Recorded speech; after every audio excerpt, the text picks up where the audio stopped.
اللهم صل وسلم وبارك على سيدنا محمد وعلى آله وصحبه أجمعين. ازيكم عاملين ايه؟ يا رب تكونوا بخير. أصابع التمر أو قراقيش التمر بالسمسم حاجة كده عظمة بجد. شايفين جمالها عاملة ازاي؟ طعم قوي وريحتها هتقلب لك الدنيا، جميلة جدا جدا وعيالك هيفرحوا بيها جدا. شكلها عامل ازاي يا جماعة؟ تحفة ما شاء الله عليها، وطعمها لذيذ جدا جدا. وإيه ودايبة دوب كده، مش معضمة بقى كده ولا أي حاجة، والعجوة أو التمر من جواها لذيذ جدا. شايفين بتتهري عاملة ازاي؟ دايبة جدا جدا. يعني مع كوباية شاي أو تفطروا بها الصبح كده، حاجة لذيذة جدا، بدل بقى ما نشتريها من الأفران والأسعار نار. محدش عاد قادر يشتري حاجة. نعمل بقى كل حاجة في البيت، واحنا هنعملها أحسن من الأفران كمان. ندخل بقى على المقادير بتاعتنا ونشوف عملناها ازاي. معايا بيضتين هنحط عليهم 2 باكت من الفانيليا، وهنحط عليهم نص كوباية من السكر، وبنفس المقدار برضه او نفس المعيار او نفس الكوباية هنحط كوباية الا ربع من الزيت. ممكن تحطيها كوباية الا ربع من السمنة، ممكن تحطيها زيت على سمنة حسب راحتك بقى. ضربناهم في الخلاط كويس جدا. جبنا بقى الدقيق بتاعنا، اللي هما كوبايتين ونص من الدقيق. حطينا عليهم نص معلقة صغيرة من البيكنج باودر، وحطينا عليهم رشة ملح صغيرة. تمام كده. وهنجيب 3 معالق من اللبن البودر، و3 معالق كبار من النشا، اللي هو النشا بتاع المهلبية ده. يعني نص كوباية من النشا، يعني المقدار كله 3 كوبايات من الدقيق.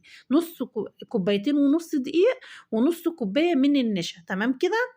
جبنا بقى الخليط السائل بتاعنا هنقلبه كويس جدا. وهنعجن بقى طبعا بايدينا، الاسباتيولا ما بتعجنش، احنا متفقين على كده. قلبنا بس المقدار كده. هنعمل بقى هنعجنها كويس جدا جدا، وتحت طبعا بيبقى لازق دقيق، لازم تقلبي كويس قوي قوي. شايفين كده اتعجنت وبقت حلوة قوي. طبعا يا جماعة الايد اللي بنعجن فيها بتبقى ملزقة، انا هعرف ازاي ان كانت العجينة ملزقة ولا لا؟ لازم اغسلها زي كده. امسك بقى العجين بايديا كده، لو لسه ملزق هحط له معلقة دقيق، مش ملزق خالص والعجينة زي الفل، ولا بتلزق في ايديا ولا اي حاجة خالص. تمام كده يا حبايبي. ما ننساش بقى نصلي على سيدنا محمد ونعمل لايك للفيديو، واللي ما اشتركش معايا في القناة يشترك علشان يوصل لكم كل جديد. طبعا ده العجوة بتاعتنا أو التمر. حطينا عليه 3 معالق كبار من الزيت، طبعا ده نص كيلو من التمر أو العجوة. وهنهرسه كويس جدا بإيدينا. وهنعمل هنلف كل قطعة رول زي ما انتوا شايفين. بس للأسف التمر بتاعي ده يعني، أنا طلبت من بنتي تجيب لي نص كيلو، جابت لي ربع كيلو. ما خليتها جابت لي ربع كيلو كمان، كانت جابت نوع تاني خالص ناشف محجر كده مش حلو خالص. فانتوا يا جماعة لازم تجيبوا نوع كويس جدا، اللي هو يبقى طري مش ناشف. انا كان النوعين مختلفين عن بعض، انا كنت بلفها رول ما كانتش راضية تتلف ومحجرة كده وحشة قوي. فانتوا لازم تنقوا نوع كويس يبقى طري، علشان يبقى ما تلفيه رول كده هتلاقيه. انا عامله معاكم معجنات كتير جدا على فكرة، بالتمر كان طري جدا وحلو جدا جدا.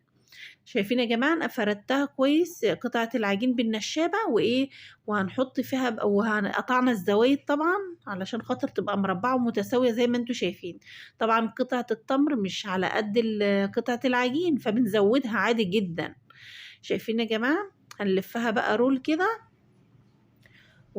ونضغط عليها بقى ونلفها تاني كده، نبرمها تاني كده، هتفرد معاكي برضو، هتبقى حلوة جدا. هي طبعا هنلزق الطرف اللي احنا لفيناه ده كويس قوي علشان ما يفكش معانا.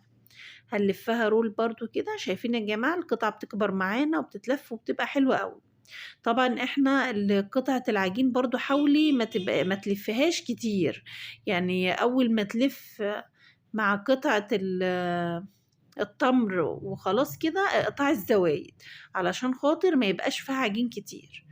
شايفين يا حبايبي العجينة بتتفرد ازاي؟ طبعا لازم كيس تلاجة فوق قطعة العجين علشان تعرفوا تفردها كويس، والعجين ما يلزقش في النشابة، بس بيتفرد كويس وبتبقى وشه ناعم جدا. شايفين الجمال.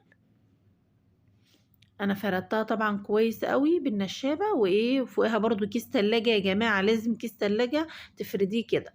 طبعًا أنا حطيت التمر، طبعًا لو قطعة التمر طويلة باقطعها، لو قصيرة بازودها، علشان أنا مش قايسة قطعة العجين طبعًا اللي أنا هاخدها.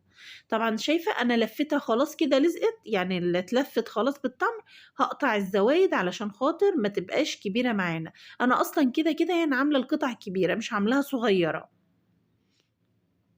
طبعًا التمر يا جماعة حكمني، يعني أنا كنت متضايقة جدًا من التمر اللي هو المحجّر ده بصراحة، حتى لمّا كنت باقطع قطعة العجين كده كانت بتنضغط من قدّام كده وكانت مضايقاني جدًا. طبعًا ده السمسم بتاعنا أنا حطيت عليه معلقتين من المَيّة وهاقلّبه كويس أوي علشان خاطر يلزق في قطعة العجين. أنتِ لو عندِك سيرب تقيل من بتاع الحلويات اللي هو الشربات ده حطّي، معلقتين عسل نحل حطّي. أنا بقى حطيت مَيّة وبس. عايزة تعملي زيي كده اعملي، عايزة عندِك عسل وكده أو شربات أو سيرب حطّي. طبعًا لفّينا قطعة العجين بتاعتي في قلب السمسم كده ولزقت وبقت زي الفل بالمَيّة ومن غير عسل ومن غير أي حاجة. هتقطّعي بقى الأحجام اللي أنتِ حابة تقطّعيها. أنا بقى قطّعتها أحجام كبيرة بصراحة، مش قطّعتها أحجام صغيّرة، فبراحتك جدًا. شايفين؟ أنا بقى لمّا قطعت بالسكينة من قدّام قطعة العجين اتفرشت إزاي، علشان قطعة العجوة اللي جوّه أو قطعة التمر محجّرة مش حلوة. طبعًا جِبت واحدة تانية أهي، شايفين يا جماعة بتلزق إزاي، هتقعدي تلفّيها في قلب السمسم كده بتلزق وبتبقى زي الفل.